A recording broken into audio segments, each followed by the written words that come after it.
I am very, very pleased to introduce Tyrone Green. I've mentioned his name a couple times in the intro, but Tyrone has been with us for a couple years and has made an outstanding contribution to PepsiCo and what they're doing there. And they've got a lot of BRMs, and he's the one who's leading the charge on making sure that that happens. And he's taken on a couple different things with us. And doing this webinar about new generation with a philosophy is a little bit outside of what you might think would be what a typical BRM knows about and does. But Tyrone's put a great presentation together. So just sit back and enjoy and relax, get your coffee, or if you have another beverage of choice, please get that ready. Just relax. And Tyrone, I'm going to go ahead and turn it over to you. My name is Tyrone Green. I've been with PepsiCo for 19 years. I've had various roles at PepsiCo, from developer, development lead, development manager, support manager, infrastructure manager. And then as we embarked on our BRM journey in 2017, I became the global BRM lead for all of PepsiCo. To Marlene's earlier point, we do have a fairly large-sized BRM organization here representing all of our 5 P&L sectors. So we have 250 plus BRMs across the company, supporting different lines of business as well as P&L sectors. So I've been engaged with Institute since 2017. It's definitely been my joy and privilege to work with partners such as Marlene, Aaron, Danny, and others that has been instrumental in the work that we're doing here at PepsiCo. And so I'm grateful for this opportunity to speak with you guys today about new millennial workforce generation expectations and how that converges very well with BRM as a philosophy. And so my intro slide here, where I'm thinking about future workforce expectations, and as we think about BRM as a philosophy, which I'm going to unpack somewhat today, but Danny's really going to touch on this topic in our August 21st webinar session, Connect session, and where she's really going to drill in deep and as we look at BRM as a philosophy. But here today is really to show that this nice integration between future workforce expectations as well as the BRM philosophy. So first thing I want to do is that let's talk about the generations and level set there first. When we think about our baby boomers, they're currently in that 48 to the 66 range, are older. Then we have our Gen X generation, which is myself. I'm just turned 45 this past Saturday, July 20th was my birthday. So I had a great time with wife and family. And then Gen Y and Gen Z.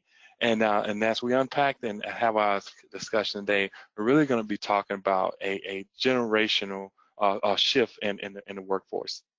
So let's break down that generation workforce now. Prior to our baby boomers, and that's our generation 67 plus, in 2017, based on Pew Research Center, that generation only made up 2% of the workforce. It's 2019 and soon to be 2020. That generation is continuing to retire from the workforce, and so we can only imagine that's probably a much smaller percentage today. Then our baby boomer generation, which represented 25% of the workforce in 2017, is projected by 2020 to only represent 6 to 10% of the workforce. And here at PepsiCo, we see that transition taking place where many are in that retirement age and making that decision to retire and go spend that precious time with families and friends and enjoy those grandkids and great grandkids as they grow up. And so in 2020, just next year, we're talking about, we're going from 25% of the workforce to 6 to 10%. In 2017, Gen X was with 33% of the workforce. And our Gen Y generation represented 35% of the workforce. That Gen Y is currently the most prevalent generation in the workforce today. They surpassed baby boomers in 2014 and surpassed Gen X in 2016. And then when we think about our Gen Z generation, that only represented 5% of the workforce in 2017. And as you can see, that generation is gradually growing in the most rapidly growing generation in the workforce today. and by 2020 representing 20% of that. And if you think about that age group that we shared earlier of under 18 or 18, 20-year-olds, et cetera, that they're now entering that workforce age, starting to graduate from college. So that generation, as well as our Gen Y, is going to represent the future workforce generation. And globally, according to Pew Research, it's going to represent 60 to 70% of the global employees within the next 4 years. That's a cosmic shift in the generations that are currently in the workforce today. And with that change, is a change in workforce expectations. So let's talk about about those workforce expectations and change. And I want to start and center in on purpose. Purpose is really going to drive a lot of our conversation today. And according to the Society of Human Resource Management, 94% of future generations want to use their skills to benefit a cause, and 57% wish there is more company-wide service days. And so basically we're talking about a change in expectation, through the future workforces that want to do more things that impact society in a positive way, and want to ensure that they're working for companies that operate from that same lens, and with this wish that there were more service days to get out into the community, that buy our product, that we serve, that drive our profit margins, and then ensure that we're investing back in those communities where we live, work, as well as purchase goods. And given the importance of purpose, over profits, to this next generation. And I think that when we say perfect over profit, it does not diminish the importance of profit. Profit pays our bills. Profits ensures that we all receive our bi-weekly, monthly pay. So profit is extremely important. And as they've done the research of the future generation, what's elevating and becoming even more important is also societal impact, purpose. What are the things that we're doing in the community? What are the things that we're doing to impact the environment? No matter what side of the political aisle that you sit on, and we think about, environmental impact and things such as global warming, this generation believes in doing those things that has a positive environmental impact. I think that we've all seen the, commercials around the ocean team that's out cleaning up plastics and things, from our ocean shores, and how worldwide that, people have gotten behind that effort and making investments and ensuring that they can continue the work that we're doing, not just within millennial generation. I think as a society as a whole, we're all trending to have more care for our environment and ensuring that we're doing things that are more sustainable, to the environment for future generations. And then as well as, that societal impact is extremely important. These things are resonating in the boardrooms and across the C-suite, across every corporation. And I just want, call out here is that the work that Apple and Google are doing, they have actually started dedicating budgets to corporate social responsibility programs. And I'm proud to say that, as well, that PepsiCo has been on this journey for quite some time also.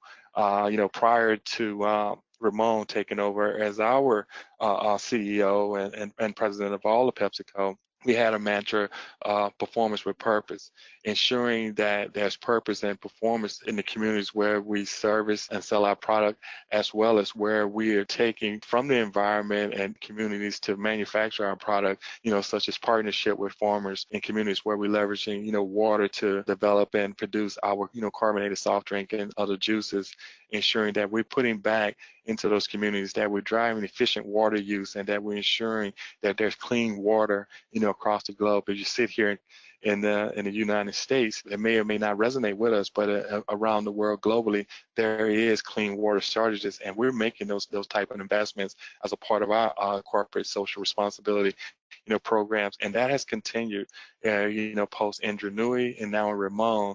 The tagline has simply changed. It's winning with purpose now versus performance with purpose, but purpose is still our key. It's still our anchor in how we think about societal impacts. Innovation, future generations want to be a part of innovative companies. And it's not just to be a part of new innovation and technology just for the sake of being.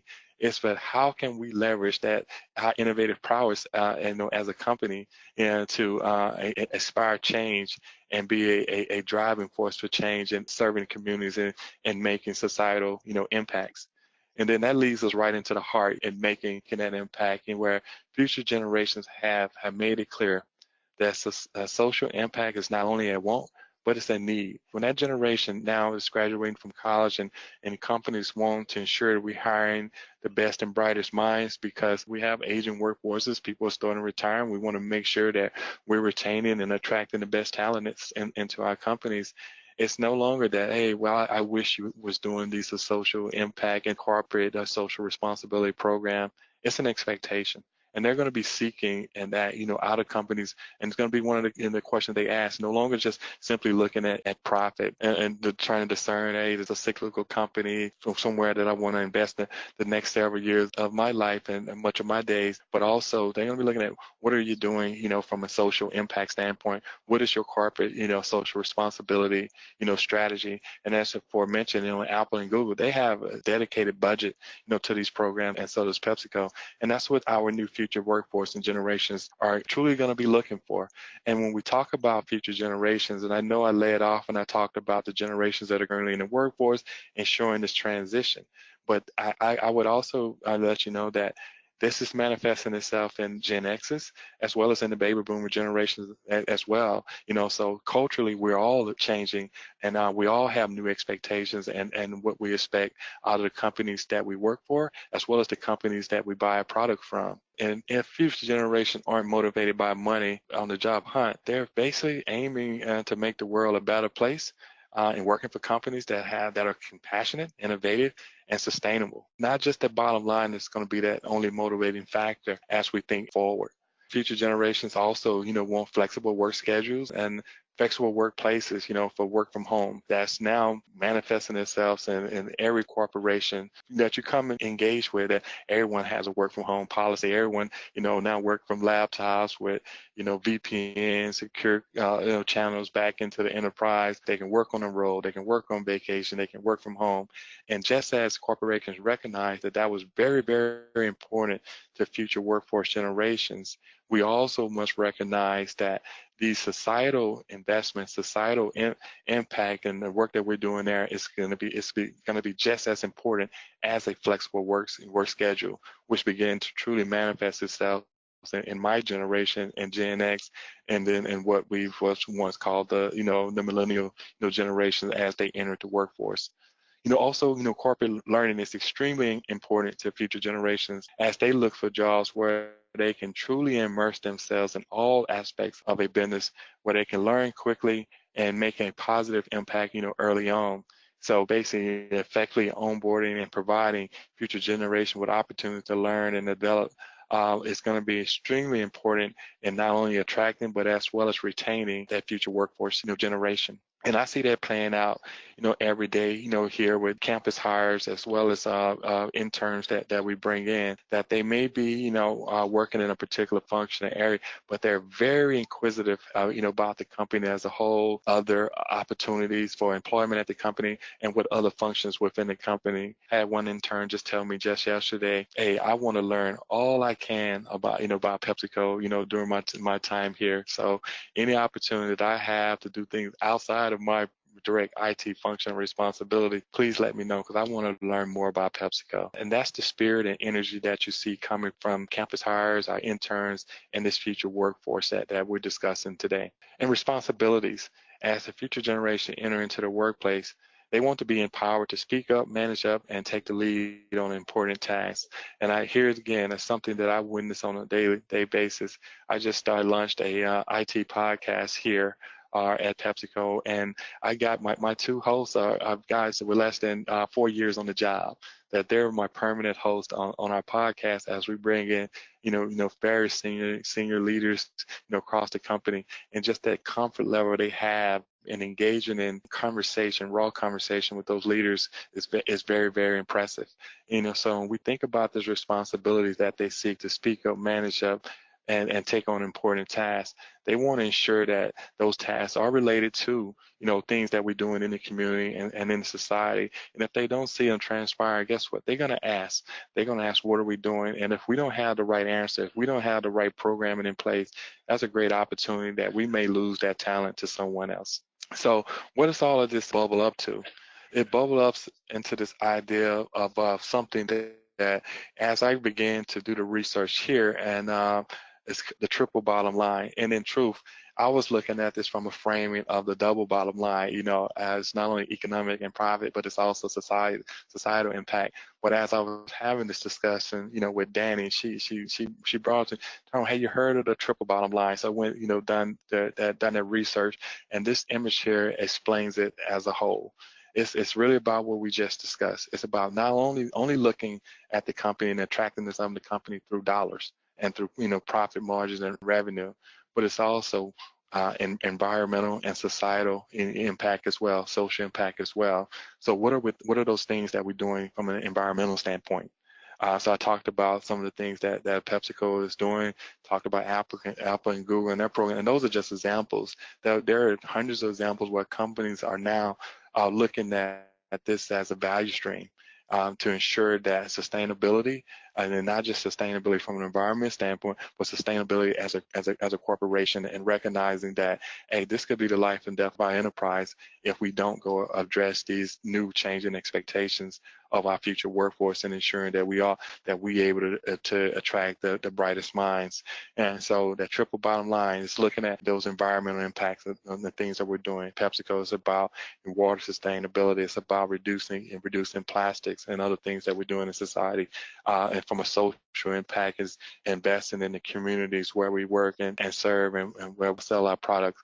So we have a big national program here in the U.S. called Food for Good, where we serve underserved communities over the summer when kids are out of school with a hot meal, a healthy nutritional lunch, during the day. It's investing in things like here in the local DFW, Metroplex, where we're going and serving those underserved communities and exposing them to corporate opportunities and what it's like, to work in a corporate setting, especially for those youth that grown up that may or may not have seen that before, So I'm really proud of the work that we're doing here at PepsiCo, and I challenge all of to think about the things that you're doing, locally within your corporation, and really understand the importance of this, not just for the sake of making that environmental impact and societal impact, which is extremely important, but it's also vitally important for our future workforce generations as well, and ensuring that we're attracting the best talent.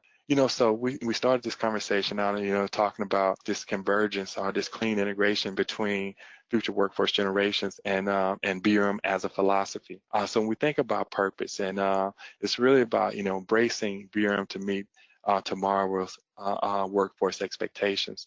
And the why I have this word purpose called out, because I think purpose is at the center of BRM as a philosophy. And so let's talk about, business relationship, management. So BRM, as a definition, I'm not going to read it because I think that if you've involved in BRM, you've seen this over and over again. But it's, that can just clean definitely about stimulating, surfacing, and shaping business, demand, right, for, IT services and capabilities, or provider services and capabilities, right, as a definition. Then, as that definition and how it manifests itself through these roles, as a role, as a discipline, and an organizational capability, embodies that set of competencies of skills and behavior that's all about fostering productive and value-producing relationships between the providers as well as the provider service organization with your strategic, business partners.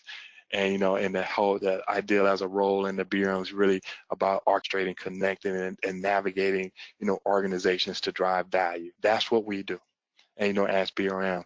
But one of the seed that Danny has planted with Evolve is that seeing the BRM through the lens of philosophy. And what is philosophy all about? It's about satisfying purpose, building relationships, and evolving culture. So let's unpack that. We're going to start out with, philosophy. It's this study of general and fundamental problems concerning matters such as existence, knowledge, values, language, mind, and reason. So when we think about BRM's philosophy and we think about the core definition of BRM and think about it as a role and organizational capability, now how does that bring all that together? As we think about the discipline of business relationship management and think about it through the lens of philosophy, we talked about existence. What is existence? The existence of a BRM and why BRM exists is to ensure that wherever we sit and who we engage in the organizations that we play in, that we becoming a value-focused organization, that we ensure the things that we're doing adds value to the company and has the right return on investment. When we extend that out beyond, profit, and think about this triple bottom line is that, hey, what is the value that we're providing from an environment sustainability standpoint? What are we doing there? What value are we adding to society and those individuals that are purchasing our product? Because society is a collection of people, and we're just servicing people. Based on whatever corporation that you represent on this call today, you're servicing people. Whether you're a CPG, electrical grid, or a college institution, you're servicing people. So what is the value that you're adding to those people? The reason for our existence is to become strategic partners, with our business. And we assess that through business relationship maturity assessment. What am I doing to become that strategic partner? And becoming that strategic partner is because I want to make sure I understand strategic intent. And as I understand strategic intent, I want to make sure I'm bringing the right ideas forward to drive the right value for the company. What is my strategic relationship with the various environment entities that have this myopic focus on ensuring that we're doing things to sustain this planet for future generations? What is my strategic intent there? What is my strategic relationships there? Societal impact, social impact, and the communities where we live and work and that we serve from the product and our service offerings. What is my reasons there? What is my strategic partnership with all of those entities there that are working in the community to drive value and to drive a better tomorrow? Are we establishing strategic partnerships there? Knowledge. Think about knowledge, and we talk about this generation of continuous learning, that BRM embodies itself in the continuous learning with knowledge paths to success if you're ever on the online campus. The BRM iBook, and then it fosters, continuous learning. It talks about, in BRM, we always talk about knowing the business code, knowing the business as well or better as my business partners. Business change every day. It evolves every day. So that means that I have to continuously learn to ensure I understand those functions, that I continue to understand my business strategic intent and where we're going. As an environmental standpoint, there's something that we must understand about what's changing in our planet, and what are the things that we're doing to affect that, or what are the things that we could be doing to have a positive impact. Even if you don't believe in global warming, you think about the plastics and trash that we're depositing into our oceans. That's impacting fish wildlife, whales, sharks, fish, etc. And also around the globe where there are communities that rely on that ability to be able to go out and fish for food, to serve and fish. And that what are we doing there to remove those plastics from the ocean? How are we supporting those organizations and gaining better knowledge of what they're doing? And continuously learning and understanding those things. What is our continuous learning and understanding, the social impact and social dynamics and how, companies can invest? Because a lot of times it ain't about just, writing checks and investing money. It's about, really help with strategy and game plans to benefit a particular society, so our knowledge IP we can bring to the table to, help society. Mind, ideation and purpose. So, just having that strategic purpose of why are we making the investments that we make? What is my purpose in the environment? What is my purpose in society? What is my purpose as a corporation in ensuring, that I'm providing shareholder value? And then values, like what are we valuing? As a corporation, do we only value the bottom line? Do we value the people that work within our corporations? Do we value the people that purchase our product? Do we value the people that we service? What is my game plan for ensuring I'm making a positive impact in the environment, that I'm making a positive impact on the employees that work for my company, that I'm making a positive impact in the communities that I serve? Language. And language is very important. It's something that Aaron Burns, it took him a while, but he really got me to see the importance of the language that we use. And I think about that daily now, and ensuring that when I talk about, my business partners, I don't call them customers. I call them a business partner, because that elevates the conversation, that I use convergence, rather than alignment, because alignment, I'm eliminating ideas, I'm eliminating thought. But convergence is that, how do we bring our whole together and all ideas together to drive value and shared ownership, that we are strategic partners. So we think about that language that we use. What is the, local governments doing from an environmental standpoint? It's how are we partnering? Are we a strategic partner? Are we converging on ideas? Are we sharing ownership in driving that societal impact, environmental impact, and ensuring that we remain profitable in doing so? So when you start thinking about BRM as a philosophy and how it integrates with the changing expectations. This is give it context and show where those things cleanly align and that stitching occurs. And then we think about strategic intent. So strategic intent, engage global BRM to expand the focus of society from shareholder value to satisfying personal and organization purpose. This gets back to the triple bottom line, that we expand our focus not only from, what's profitable and valuable, to the company top and bottom line, but also understanding, hey, what is that strategic intent, from a social impact standpoint, and understanding that there's shareholder value to be realized in those things as well. That we start to see environmental and social impact as a value stream, because those things can also attract new consumers, new customers, as they hear about what we're doing in society to affect the planet and environment in a positive way. When communities hear about how you serve in that community, uplifting that community, they're going to become, sponsors for the company and consumers of your service or product as well. There is a direct bottom line impact to making such investment and ensuring that the social impact that is well ingrained in strategic intent of the company. So when we set strategy, that I'm not only setting strategy for growth margins or cost optimization, but my strategy also includes those things that's relative to environmental and social impact as well. Purpose, BRM is all about, purpose, change the world. Let's change the world. Let's change how we think about our investment. Let's change how we think about, partnerships across our corporate environment. Let's change how we think about value and ensuring that we have value frameworks in place that as we assess ideal, assure value, and recognize value, post-go live or post-implementation. That fits very well into this changing expectation where we have a future workforce generation that do want to have broader global societal impact. I joined this team that's focused on relationshipism from a BRM perspective. And we had a conversation about future workforce generation and millennial generations, being more connected than any generation before. And they're connected from the standpoint that they have a familiarity with individuals around the world through their gaming councils, as an example. Where I know my son, he may be playing someone over in China. They playing Madden way in China, so he doesn't know that individual, personally.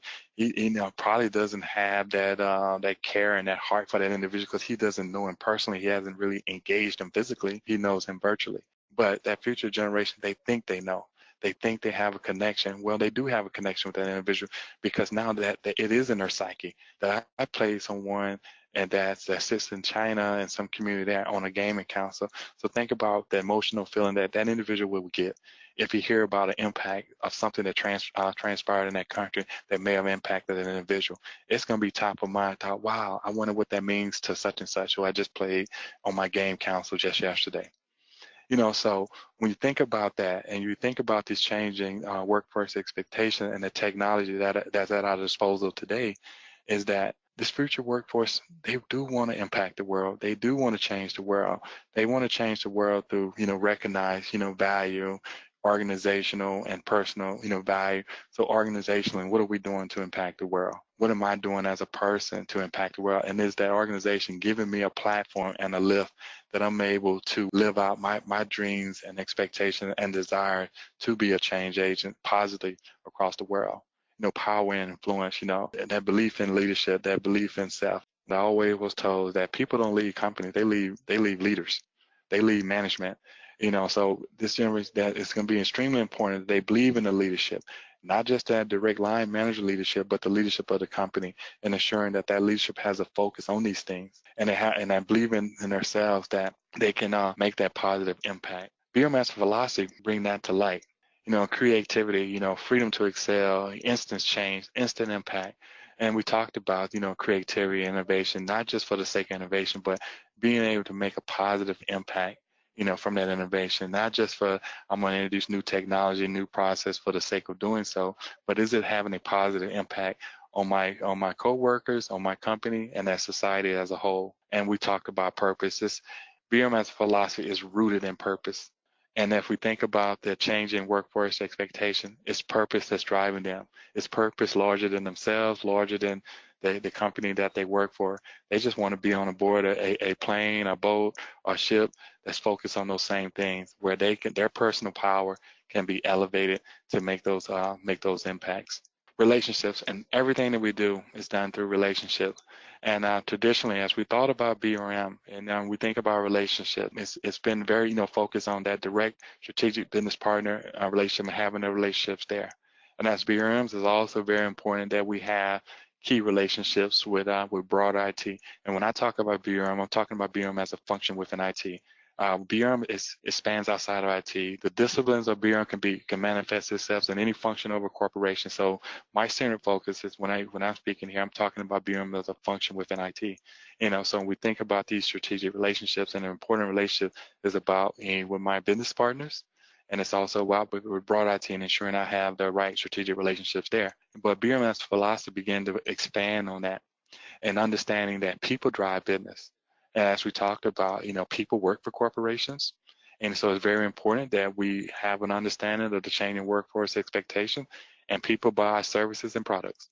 So it's very important that we have an understanding of those expectations and what are those things that we can do, investing in and those social needs. And we talk about corporate social responsibility programs that's going to attract new consumers, that's going to attract the best and brightest minds, to work for my corporation. So this philosophy of BRMS, we see it through the lens of philosophy, it begins to shift that focus from not only from maximizing profits, and it's not a total shift, it's a convergence.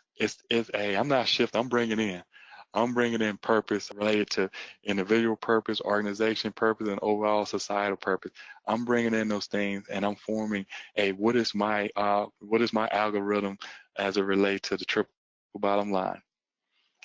Profit is a given. We know how to do that. We know that's important.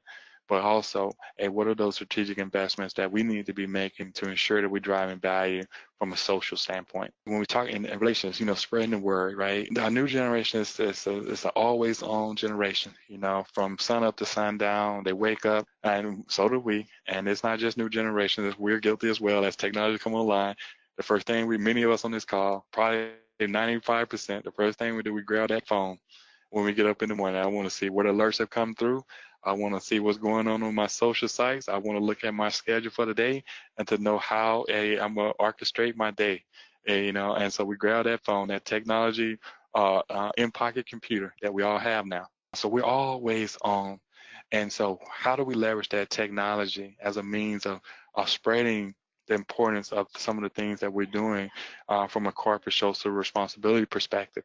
And I see it every day here that many of our younger generation, they love going out on their social media platform and sharing out the things that they're doing in the society. If we go and work in a food pantry, they're taking pictures, and it's on their news feeds, it's on their social media feeds. I don't really hardly ever see them take a picture of them sitting at their desk working and put that on social media. But I tell you, man, when the social impact, societal impact thing, it's a motivating factor. And they spread the word through a click of technology. And from the heart, we got to be genuine.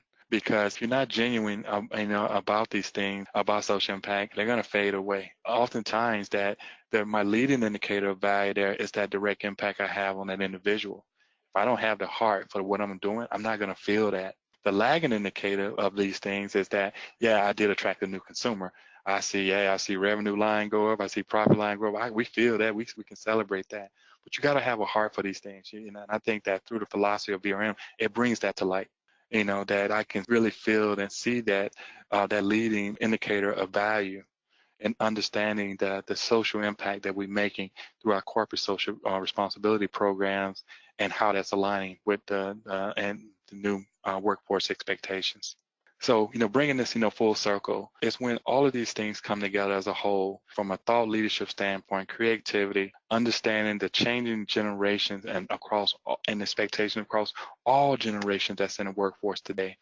And we're going to have our new generation, our millennial generations are going to represent 60 to 70% of the workforce of the future. All of us going to retire one day. All of us going to have, we got 401ks, we got stock back in our company.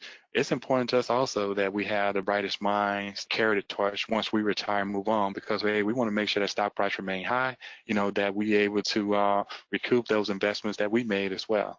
right? So this is important to us all, ensuring that we understand, continuous improvement, recognizing value, not only internal company value, but hey, let's recognize the value of the impacts that we're making from a social standpoint as well, and elevating that across the corporation and changing the culture, and ensuring that hey, we're rooted in purpose. That our purpose is not only simply about, top and bottom line, but our purpose is rooted in the social impacts that are very important to our future workforce, which is inclusive of us as well. Those like myself that just turned 45 are a little bit older, as well.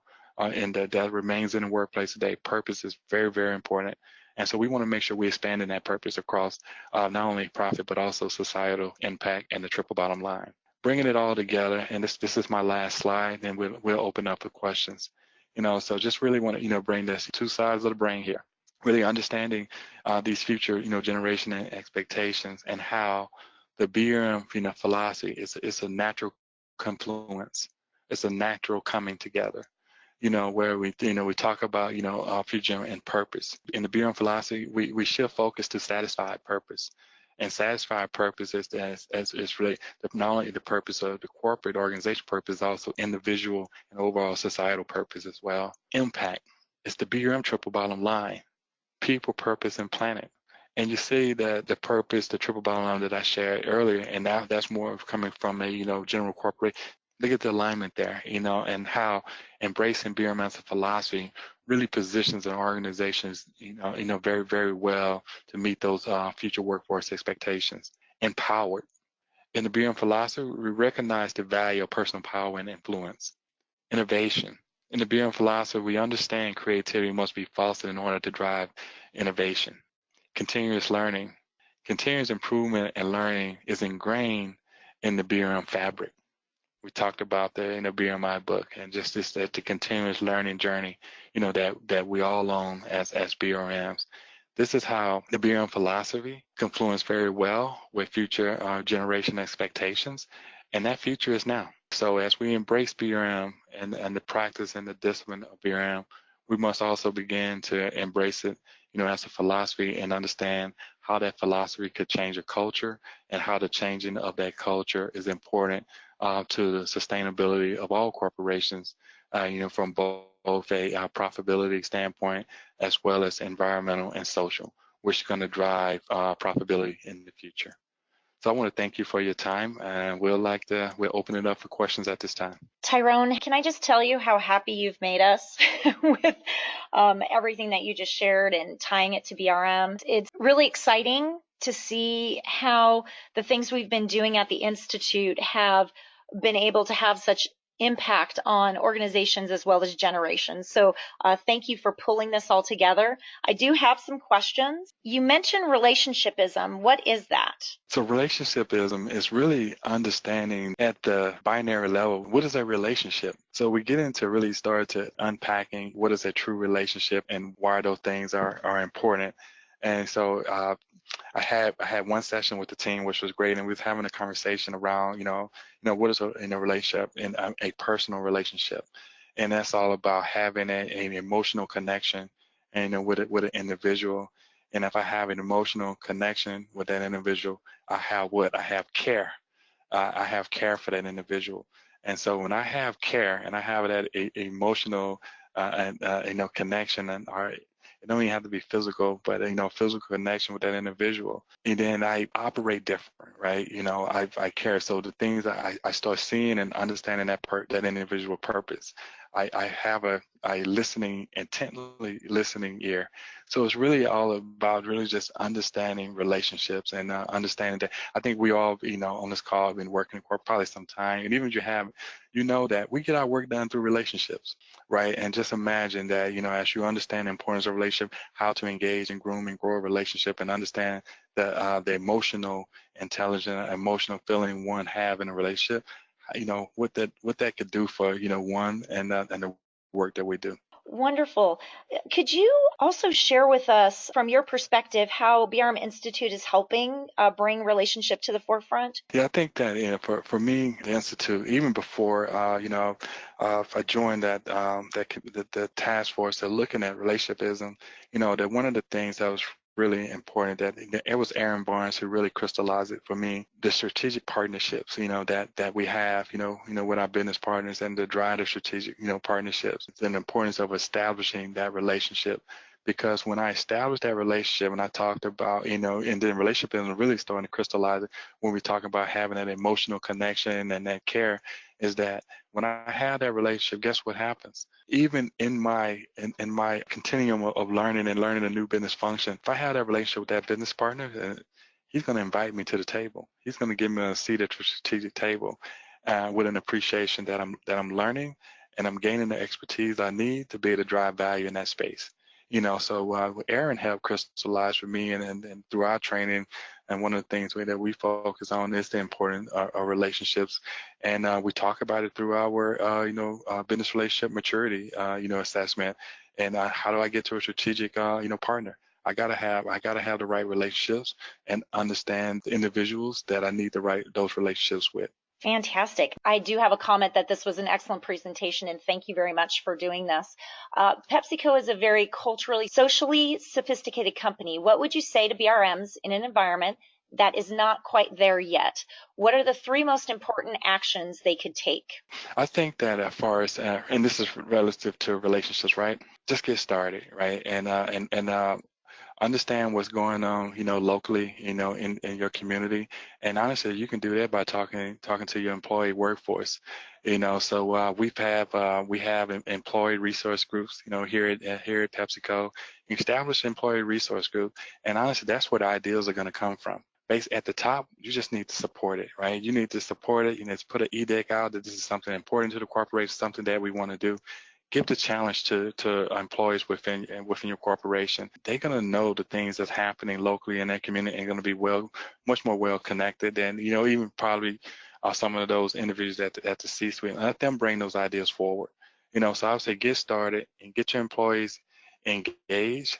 Then as you get your employees engaged and you make those investments, recognize that investment, recognize the value, and blast it out across your entire corporation. And because that's going to motivate more ideas to come forward and to make those investments. And as you do those things, other external factors are going to come into play and begin to recognize the work that you're doing, because others will talk about it. Others in the society would talk about it. As an example, in the Dallas Metroplex, they have an initiative called Dallas Drive, right? Really looking at underserved communities. Well, PepsiCo, we engaged, through one of our employee resource groups. I was part of the team that, went down and basically started mentoring kids, doing career fairs. Someone within the Dallas Drive team, those committees, they shared it with the local media. They showed up while we was there. Right. And so, and that's now you start getting that media blitz as well. And that's where that lagging indicator of value shows up, because now when they see those investments we're making, hey, when they go into the C&G store, convenient gas or grocery store, they see our product line. Hey, I remember PepsiCo, they came to my school, they made an investment in me. I'm gonna buy their product. So get started, engage your employee base, recognize the value that and the benefits that you're pouring into those social efforts or environmental efforts. Excellent. Would you mind sharing your journey in regards to PepsiCo, how advancing their BRM capability from a siloed organization to a converged strategic partner? How has that journey been? How long did it take? I know that people on the line are always looking for the real examples to draw from. So would you mind sharing how that journey was for you at PepsiCo? We got started late 2016. We got started as an idea. This is something that we wanted, a direction we wanted to move in. And our why was, and I think it manifests itself in all corporations, is that IT, that's this separation beginning to occur, where we started seeing ourselves as 2 different companies. It was like, oh, business as a customer, all those IT folks, right? And it's that this bifurcation that was happening, so Jody Davis, and new global CIO, came in and wanted to establish a business relationship, management practice. So our senior leaders, they actually reached out, and they had a connection with Aaron and to really talk about BRM, and then we engaged. We bought subscription to the online campus and direct engagement with senior leaders within BRMI. Then I was brought on and asked to lead our practice globally. And I'll be honest with you, at the time, I didn't even know how to spell BRM, right? And man, what is this, right? Then, started doing the research. And one of the things that was very, very important for me was establishing a relationship with Aaron. Here's that relationship word again, relationship with Aaron. So basically, Aaron, poured into me, and I basically, I think at one point we was doing bi-weekly connects. And Aaron, one thing I appreciated about Aaron, he spoke truth in Canada. If my decks didn't make sense, if I was using the wrong words, he told me. If he looked at my deck a second time, I was using the same wrong words, he told me. And really drilled into me the importance of a wordplay and ensuring that we leverage the right language. And so we got off that journey. We developed our journey map from an execution standpoint. And then we had a team of individuals. We did BRM certification training to make sure we immersed ourselves in everything BRM. Peter Links, did that training, did a phenomenal job. And I think we all passed. One thing Peter did, he scared the hell out of all of us. He told us, well, I never had an individual ever fail the certification test. And at the last company that I was at, where Jody was the CIO, and we did this, the only guy that didn't pass the test, he's no longer with the company. Like, oh my God, what's this, right? But we all passed, long story short, and that was awesome.